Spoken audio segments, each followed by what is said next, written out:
राधे राधे दोस्तों and welcome back to my channel Purnima Keshav blog.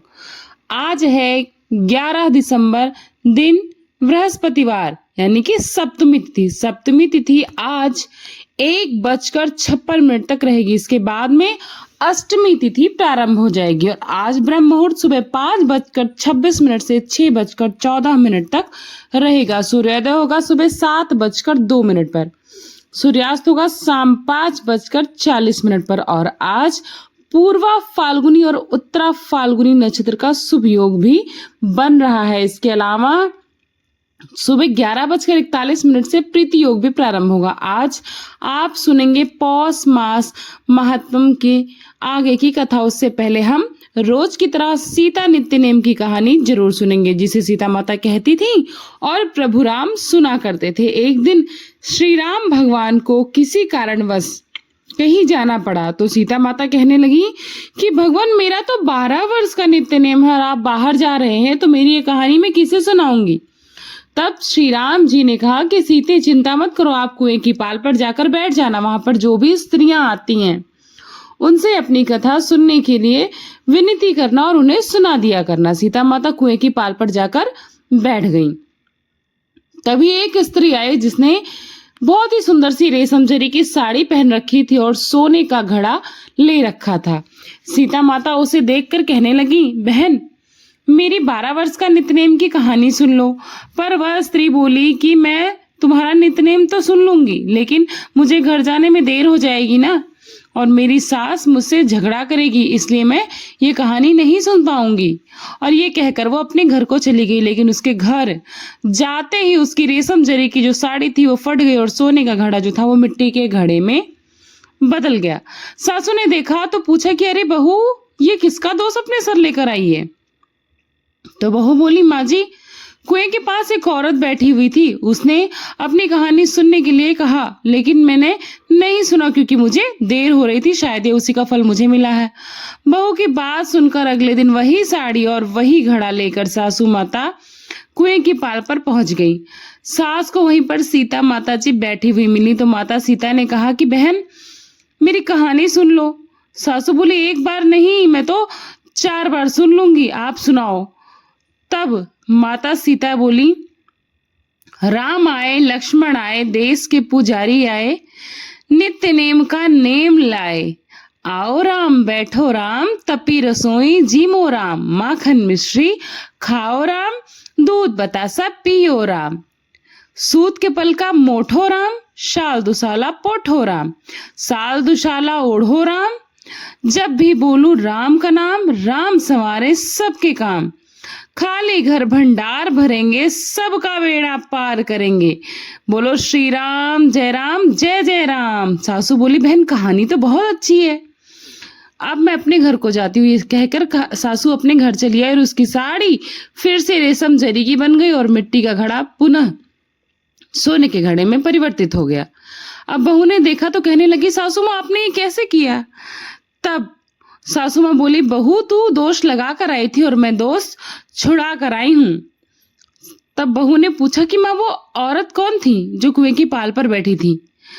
तब माता जी ने बताया, अरे वो तो साक्षात सीता मैया थी, तुमने पहचाना नहीं, वो तो खाली भंडार भर देती हैं, वो तो स्वयं माँ लक्ष्मी का रूप है और जिसके घर में किसी भी प्रकार की दिक्कत हो दूर कर देती हैं और लक्ष्मी का वास सबके घर में कर देती हैं।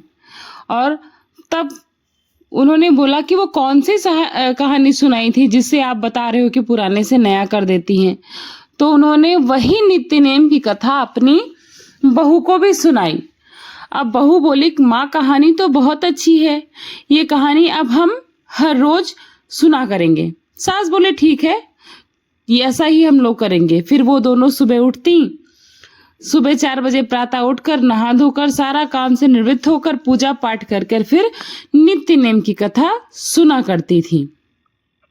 एक दिन उनके घर पड़ोसन सुबह सुबह आँच मांगने आई तो उसने कहा कि बहन, हमें आँच दे दो। तो उसने बोला कि आँच नहीं, अभी तो हमारे घर में आँच जली ही नहीं है।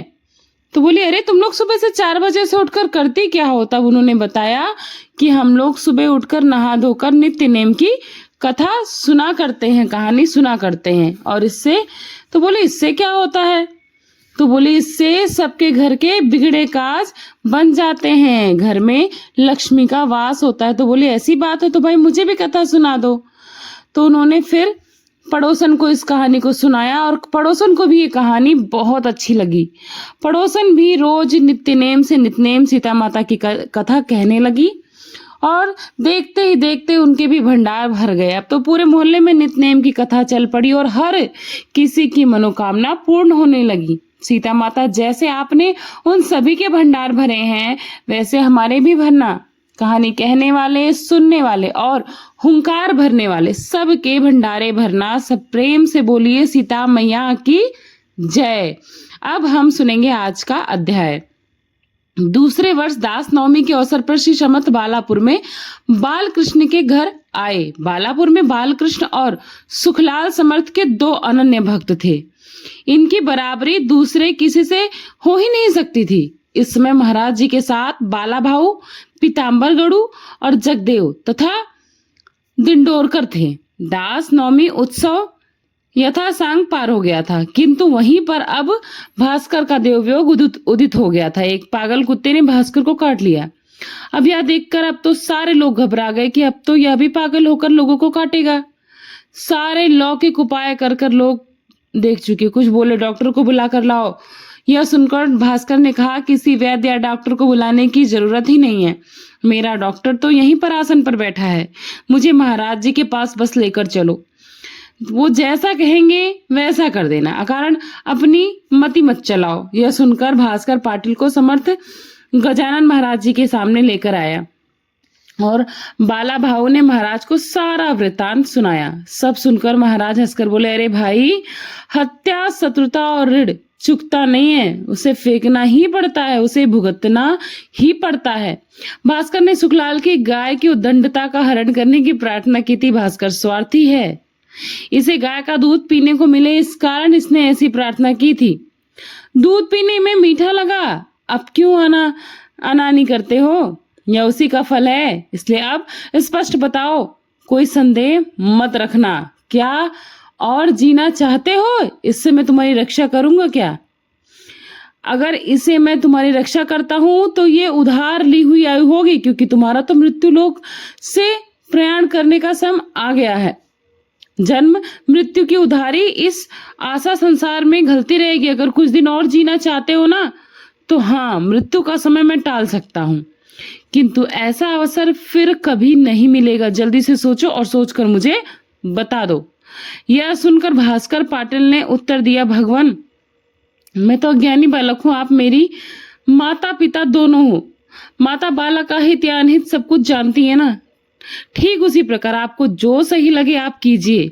आप तो ज्ञान का सागर हो, आपको तो सब कुछ पता है, सो मैं आपसे क्या और क्यों प्रार्थना करूं? भास्कर के विधान सुनकर महाराज जी को बड़ी प्रसन्नता हुई, लेकिन सामने उपस्थित लोगों में से कुछ लोग बोले, गुरुदेव, भास्कर तो आपका प्रिय भक्त है ना, तो आप उसे कुत्ते के विष से बचा लीजिए। सुनकर महाराज बोले, पागल, जन्म मरण यही तो भ्रांति है। न कोई जन्म लेता है न कोई मरता है। यह ज्ञान प्राप्त करने के लिए ही तो परमार्थ पंथ है। शास्त्रकारों ने जो कुछ कहा है उसका उपयोग करना चाहिए।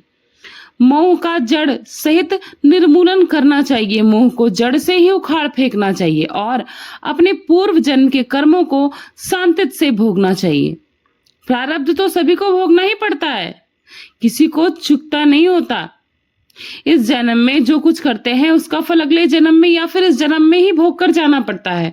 फल भोगने के लिए तो पुनर्जन्म लेना पड़ता है, यदि हमारा कर्म भोगना बाकी रह गया है तो। और भास्कर के पूर्व जन्म में कर्म कुछ शेष रह गए थे, इसलिए इस जन्म में मोक्ष का अधिकारी है, इसलिए इसका रास्ता मत रोको। भास्कर जैसा मेरा भक्त पुनर्जन्म लेगा। कुत्ते का तो पूर्व जन्म का बैर था, उसने ले लिया अपना बैर, पूरा कर लिया। अगले जन्म के मन में यह दोष शेष रहा तो वह उसके पुनर्जन्म का कारण होगा। फिर पिछले जन्म का बैर फट गया। अब भास्कर की सारी उपाधियां नष्ट हो गईं। अब मैं इतना करता हूं कि श्वान विश्व से पागल नहीं होगा और 2 महीने जी जाएगा। अगर मैं यह नहीं करता तो इसे पुनर्जन्म लेना होगा। यह सुनकर कुछ लोग तो प्रसन्न हुए, लेकिन कुछ लोगों को यह बात सही नहीं लगी। इसके बाद सभी लोग से गांव आ गए। भास्कर ने बड़ी मधुर भाषा में ही सेगांव के भक्तों को बालापुर का वृत्तांत बताया और भास्कर उनसे कहा कि महाराज, आप लोगों के लिए यह एक अनमोल निधि है, इसे संभाल कर रखिए। इन्हें स्मारक की आवश्यकता नहीं है, किंतु अगली पीढ़ी के ज्ञान के लिए वह बहुत जरूरी है। जैसे ज्ञानेश्वर ने आलंदी, सज्जनगढ़, रामदास जी ने देहूगांव और तुकाराम महाराज जी ने तीर्थ स्मारक कर दिया, उसी दृष्टि से तो आप लोग अभी से प्रयास करना प्रारंभ कर दीजिए। भास्कर सबको यह कहता रहा, किंतु एक बार उसके मन में आया कि ये लोग मेरे सामने तो हामी भर रहे हैं, क्या आखिरकार ये लोग ऐसा प्रयत्न करेंगे भी या कि नहीं करेंगे। ऐसा विचार करते ही उसने सबको एक बार मठ में बुलाया, जिसमें वेंकटलाल हरि पाटिल, मरोती पाटिल, चंद्रभान करभरी और खंडू पाटिल की दुकान पर था। श्री पतवार, बावीकर, ताराचंद्र साहूकार, ऐसे अनेकों लोग जमा हो गए। ऐसा उसने महाराज के अप्रोक्ष में किया। उन सबको इकट्ठा करके भास्कर ने कहा कि अब आप लोगों से मेरा संबंध केवल 2 महीने का है। मेरी ऐसी मनोकामना है कि यहाँ से गांव में महाराज जी का विशाल मंदिर बने। यदि आप लोग ऐसा वचन मुझे देते हैं तो मैं सुखपूर्वक बैकुंठ को चला जाऊंगा।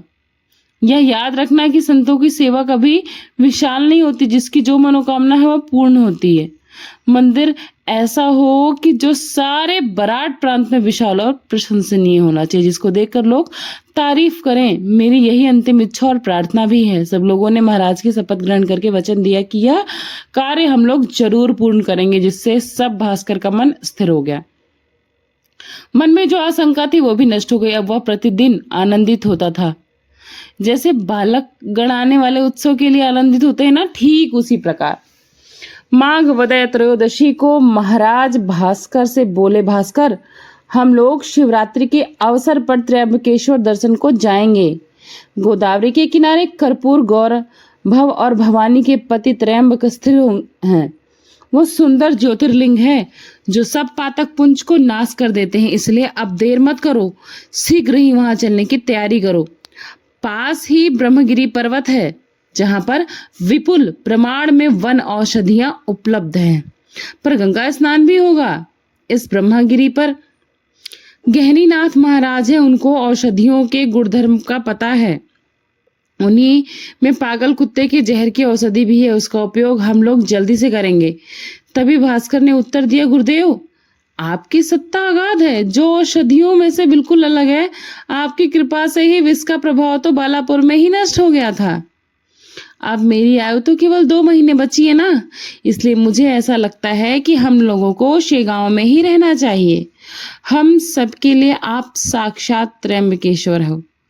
आपका चरण तीर्थ गोदावरी है, उसी से हम स्नान करते हैं। अब अन्य तीर्थ का तो मुझे कोई प्रयोजन ही नहीं रहा है। ऐसी भास्कर की वाणी सुनकर महाराज हंसकर बोले, यह सत्य है, किंतु फिर भी तीर्थ महिमा तो मानना ही पड़ेगा और मानना भी चाहिए। चलो अब देर मत करो, त्र्यंबकेश्वर का दर्शन करेंगे और करेंगे ही करेंगे। साथ में बाला भाऊ और पीताम्बर को भी ले लो। ऐसा निश्चय करके से गांव से यह लोग निकलकर त्र्यंबकेश्वर जा पहुंचे। वहां पर कुशावर्त क्षेत्र में स्नान करके त्र्यंबकेश्वर के दर्शन किए। गंगा द्वार पर जाकर गौतमी का पूजन भी किया। लीलांबिका माता का दर्शन किया। गहरीनाथ का दर्शन करके यह सब नासिक में गोपाल दास को मिलने के लिए आए। मंत गोपाल दास कालेराम मंदिर के द्वार पर धनी लगाकर बैठे थे। राम मंदिर के सामने पीपल का एक ओटा था, वहीं पर अपने शिष्यों सहित महाराज जा बैठे। यह देखकर गोपाल दास तो बड़े आनंदित हुए। सभी लोगों से बोले, बंधु, आज तो मेरे बंधु शेगांव से यहाँ आए हैं। जाकर अनन्य भाव से उनका दर्शन करो और मेरी ओर से नारियल देकर उन्हें भेंट करो। यही हार भी उनके गले में डालो। हम दोनों एक ही हैं, अर्थात अद्वैत हैं। बस शरीर अलग अलग है, इसलिए आप उन्हें अलग मत समझना। यह सुनकर उनके शिष्य जहां महाराज जी बैठे थे वहां पर आए, दर्शन किए और गले में पुष्पमाला पहनाई। नारियल और मिश्री स्वामी समर्थ के सामने रखी। यह देखकर गुरुदेव भास्कर से बोले, भास्कर, इसी पंचवटी में हमारे बंधु की भी भेंट हो गई। अब यह लो प्रसाद, सबको बांट दो, लेकिन ध्यान रखना कि भीड़ ना होने पाए। मेरा यहाँ का काम तो हो गया, लेकिन धुमाल वकील के यहाँ अभी जाना बाकी है। महाराज नासिक में रहे और उनकी छोटी मोटी घटनाएं वहां पर घटित होती रही। इधर शेगांव के लोगों को बड़ी बेचैनी हो रही थी कि महाराज नासिक में रहकर जल्दी वापस शेगांव आ जाएं। आने के बाद इनाम सिंह महाराज को अटगांव ले जाने के लिए आया। उसने महाराज जी से चलने का बहुत आग्रह किया तो महाराज जी ने उसको उत्तर दिया कि हम रामनवमी के बाद अटगांव आएंगे। इनाम सिंह महाराज का असीम भक्त था, तो वो जैसे आया था वैसे ही बेचारा खाली हाथ लौट गया अटगांव। बाद में वह फिर रामनवमी को शेगांव आया। शेगांव में रामनवमी का उत्सव संपन्न करके वह शिष्य परिवार सहित महाराज जी को अटगांव लेकर ही गया। उसका मानस हनुमान जयंती के लिए जाना था। अटगांव में एक अनेक चमत्कार हुए। एक दिन महाराज जी ने भास्कर को धूल में लिटा दिया और उसकी छाती पर बैठकर उसे मारने लगे। सब लोग देख रहे थे, किंतु किसी की भी उसे छुड़ाने की हिम्मत ही नहीं हो रही थी। बाला भाऊ पास में थे। वह बोले, सद्गुरुनाथ, यह धूप और पिटाई के कारण वैसे ही क्लांत हो गया है, बस कीजिए, इसको छोड़ दीजिए। यह सुनकर भास्कर बोले, भैया बलदाऊ, यह मेरे परमेश्वर हैं, जो करते हैं सो करने दो, रोको मत इन्हें। यह थप्पड़ तो मुझे गुदगुदी कर रहे हैं। बाद में भास्कर को लेकर अटगांव में जहां महाराज जी के ठहरने का इंतजाम था वहां आए। बाला भाऊ से महाराज ने कहा, बाला भाऊ, आज से जो काम मैंने किया उसका मणितार्थ तो तुम्हें पता होगा। तुम्हें पता है ना मैंने इसको क्यों पीटा। इस भास्कर ने से गांव में तुम्हें मेरे द्वारा छतरी से पिटवाया था। उस क्रियामान संचय को नष्ट करने के लिए जो दोष मुझे लगा था, उसे नष्ट करने के लिए आज मुझे यह काम करना ही पड़ा। भास्कर के जाने में तो अब 2 ही दिन बाकी है हनुमान जयंती का उत्सव समाप्त होने पर। अटगांव में जो कुछ हुआ आप सभी अब ध्यान पूर्वक सुनिए। उत्सव का पारण हुआ। मध्य पंचमी को एक पहर बीतने पर महाराज जी बोले, भास्कर, आज तुम्हें परायण करना है। पद्मासन लगाकर पूरब की ओर मुंह कर बैठ जाओ। चित्त स्थिर करके भगवान का ध्यान करो। अंतिम समय आ गया है, सावधान हो जाओ। इतना जनों को महाराज बोले कि यह बंधु आज वैकुंठ को जाने वाला है, इसका यथा विधि पूजन करो और ऊंचे स्वर से विट्ठल विट्ठल विट्ठल नारायण की ध्वनि करो। भास्कर ने पद्मासन लगाया और बैठ गया। नासागर भागे दृष्टि स्थिर की, सारी वृत्तियों को अंतर्मुख लीन किया और भगवान के ध्यान में मग्न हो गया। सब लोगों ने उन्हें मालाएं पहनाई, गुलाल बुक्का लगाया। समर्थ दूर बैठकर यह सब देख रहे थे। एक पहर तक तो भजन होता रहा। जब सूर्य नारायण भगवान मध्य में आए तब महाराज ने ऊंचे स्वर से हर हर शब्द का उच्चारण किया और उसी समय भगवत भास्कर के प्राण अनंत में विलीन हो गए। भास्कर बैठू चला गया। जिसका हाथ संत जन पकड़ लेते हैं वह भगवान विष्णु का अतिथि हो जाता है। अब लोग महाराज से पूछने लगे, महाराज, भास्कर का यह शरीर कहाँ रखा जाए, समाधि कहाँ पर बांधी जाए। तब सबको समर्थ ने कहा, द्वारकेश्वर में जहां पशुपति और सती का स्थान है वहीं पर इसका कलेवर रखा जाए। यह सुनकर लोगों ने विमान तैयार किया, उसमें केले के खंभे बांधे और उसके अंदर भास्कर का शरीर रखा और भजन कीर्तन के साथ घूमते हुए द्वारकेश्वर में जहां महाराज जी ने कहा था यथा विधि समाधि संपन्न की गई। सभी लोग बड़े शोकाकुल हुए और कहने लगे, महाराज का परम भक्त तो चला गया। समाधि के दूसरे दिन से ही वहां दीन दुखियों को अन्नदान किया गया। द्वारकेश्वर यह स्थान अटगांव से लगभग 1 मील दूर पर है। यहाँ का परिसर बहुत ही सुंदर, बहुत ही रमणीय है। यह उत्तर की ओर है। यहाँ इमली के बहुत सारे पेड़ हैं। उसी तरह नीम, पीपल, मंदार, आम, बड़, गूलर, यह सभी पेड़ बहुत भारी संख्या में हैं। अनेक तरह के पुष्प वृक्ष भी यहाँ पर हैं। गांव में अटकोली के बीच में यह स्थान है। वहीं महाराज ने भास्कर को समाधि दी। यहाँ संतों का भोज 10 दिनों तक होता रहा। इमली के पेड़ के नीचे जब भजन के लिए लोग पंक्ति में बैठते तो कौवे बड़ा शोर मचाते। केवल काव काव, अब वे केवल काव काव का ही शोर नहीं करते थे, बल्कि पत्तल में से दाने उठा ले जाते थे और भोजन के लिए बैठे लोगों के शरीर पर विष्ठा कर देते थे। लोग उनसे त्रस्त होकर उन्हें उड़ाने लगे, भगाने लगे। इतना ही नहीं, वे हाथों में भाल और तीर कमठा लेकर उनको मारने के लिए भी तैयार हो गए। यह देखकर महाराज जी बोले, अरे इन्हें मत मारो, इनका तो कोई अपराध ही नहीं है। यहाँ आने का इनका कारण है कि सब लोगों के समान इन्हें भी भास्कर का प्रसाद मिल सके, क्योंकि भास्कर सीधा वैकुंठ लोक को गया है, पितृक में नहीं रहा है। मनुष्य के मरने के बाद उसकी आत्मा 10 दिन तक अंतरिक्ष में भटकती रहती है और फिर पिंडदान के बाद ही वह आगे जाती है।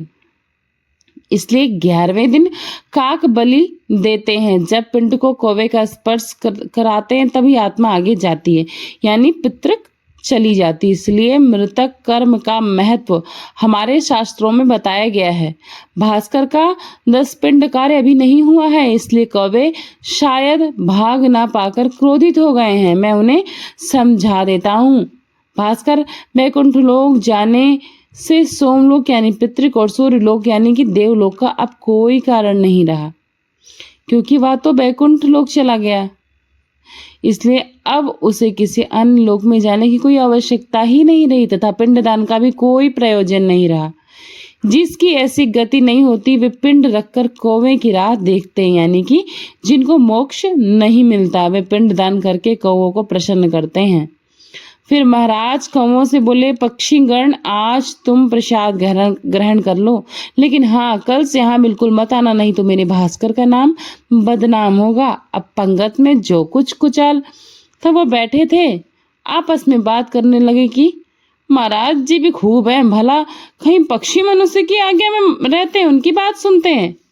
ऐसा तो कदापि हो नहीं सकता। देखना ये सारे पक्षीगण यानी कि जो कौवे हैं ये पुनः आएंगे कल, और फिर महाराज जी क्या बोलेंगे, क्या सोचेंगे। सभी को चिंता होने लगी। जो उनके प्रिय शिष्य थे सोचे कि अगर कल पक्षीगण आए तो महाराज जी की बड़ी बेइज्जती हो जानी है। लेकिन महाराज जी भी खूब है, भला वो कैसे पीछे रह सकते। भगवान पर विश्वास करते हैं, लेकिन कुछ भक्त ऐसे होते हैं जो भगवान के ऊपर शंका भी करते हैं। इसी तरह से महाराज जी के साथ में भी था। बहुत सारे भक्त उनकी हर बात पर विश्वास करते थे, लेकिन अभी भी कुछ लोगों को शंका हो ही रही थी कि भला यह कौवे यह पंछी महाराज की बात कैसे मानेंगे। तो फिर वे मंद बुद्धि आपस में बातें करने लगे कि यह पागल कुछ भी बोलते हैं, जो शोभा दे रहा है तो ऐसा ही आचरण भी करना चाहिए। व्यर्थ के आडंबर करने से भला क्या लाभ है। चलो कोई बात नहीं, कल सच का सच और झूठ का झूठ असली पता चली जाएगा। दूसरे दिन यह कुचाली यह मंदू बुद्धि भी वहां देखने के लिए आई, और आश्चर्य की बात तो यह थी कि दूसरे दिन से एक कौवा भी वहां नजर नहीं आया। जिन कौवों की एक दिन पहले तक बड़ी भारी भीड़ इमली के पेड़ों पर बैठी रहती थी, कांव कांव का शोर मचाकर सबको परेशान करती थी, आज महाराज जी के कहने पर एक मात्र कौवा वहां नजर नहीं आया। जब कुचालियों ने यह सब देखा, मंद बुद्धियों ने यह सारा हाल देखा, तो वे लोग महाराज जी की शरण में आए और लौटने लगे कि महाराज हमें क्षमा करो। तो प्रिय श्रोताओं, इसी जगह पर कहा जाता है कि अगले 12 वर्ष तक एक भी कौवा नहीं आया। फिर 14 दिन होने पर महाराज अपने और वरिष्ठ शिष्यों के साथ से गांव वापस लौट गए। इस तरह से गांव में एक अद्भुत लीला भी हुई, जिसे आप सभी शांति से सुनिए। एक बार भीषण अकाल पड़ा, एक बूंद भी पानी कहीं पर नहीं था, ना ही आसमान से एक बूंद भी वर्षा हो रही थी। सारा काम ठप, काम कहीं का था ही नहीं। उसमें से गांव में कुआं खोदा जा रहा था, कुआं खोदते समय सुरंग भी लगाई जा रही थी। खोदते समय एक काला सा पत्थर मिल गया, एक काला पत्थर जिसमें सबल या कुदाल से काम नहीं चल रहा था। अब उसमें सुरंग लगानी पड़ती है। पत्थरों में छोटे छोटे छेद बनाकर उसमें गंधक भरा जाता है, जिससे बत्ती के लिए एक धागा भी लगाया जाता है। इस तरह उस कुएं में भी चारों ओर छेद बनाकर बारूद भरी गई और उसके ऊपर से अरण के उंगलियों के जलाकर धागे द्वारा नीचे छोड़ा गया, किंतु बीच में वो वहीं पर अटक गया। अब बीच में गांठ थी जो वहां पर अटक गई थी। पानी भरता जा रहा था तो सुरंग तक पहुंचने ही वाला था। आखिर सुरंग को पानी लगता तो बारूद तो व्यर्थ चली जाती। मिस्त्री ने जब यह सब देखा तो जवन्य नामक एक मजदूर को नीचे उतारकर उंगली सरकाने को कहा। उंगली से किसी को तो हिम्मत नहीं हो रही थी, इसलिए गड़ू को मिस्त्री ने डांट दिया। बेचारा गरीब था, क्या करता, क्योंकि हमेशा यज्ञ में आज पुत्र को ही बलि चढ़ाया जाता है, क्योंकि वह गरीब होता है।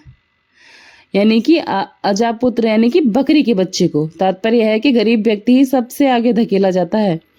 अब यह गणु जबरे महाराज का निष्ठावान भक्त था। उसकी आज्ञा में नितांत सिद्धा थी। वह मिस्त्री के आदेश पर डरता डरता नीचे और उतरा और पुंगली सरगाई। इसके बाद वह तत्काल बारूद के पास पहुंच गई। जब बारूद के पास पहुंची और विस्फोट होने ही वाला था, उस समय गणु जबरे अंदर ही था, निकल नहीं पाया। अब दूसरी को सरकाने के लिए हाथ जैसे ही लगाया, पहले ही सुरंग फूट पड़ी। फिर क्या पूछना था, क्या बताना था, यह प्रसंग देखकर अब तो गणों में महाराज के मन ही मन प्रार्थना की, भगवान अब आप ही मेरी रक्षा कर सकते हैं, जल्दी से दौड़कर आइए। कुएं में देखते ही देखते प्रचंड धुआं भर गया। दूसरा सुरंग फूटने में भी थोड़ा सा समय बाकी था। इतने में गणु के हाथ में कपार लगी और वह उसी समय में बैठ गया। एक के बाद एक सुरंगें उड़ी, पत्थरों से कुआं पूरा भर गया। बाहर भी खड़ी दूर तक पत्थर उड़े, क्योंकि कुएं के अंदर जो बारूद बिछाई गई थी उसमें विस्फोट हुआ। सब लोगों ने सोचा कि बड़ा बुरा हुआ, आज तो गणु जबरे को इसी कुएं में मुक्ति मिल गई होगी। उसके शरीर में तो छिन्न भिन्न हो गया होगा, क्योंकि विस्फोट ही इतने भयानक हो रहे थे। सब स्त्री पुरुष कुएं में झांक झांक कर गणु को खोजने लगे, देखने लगे कहीं से तो वह दिखाई दे, किंतु वो कहीं दिखाई ही नहीं पड़ रहा था।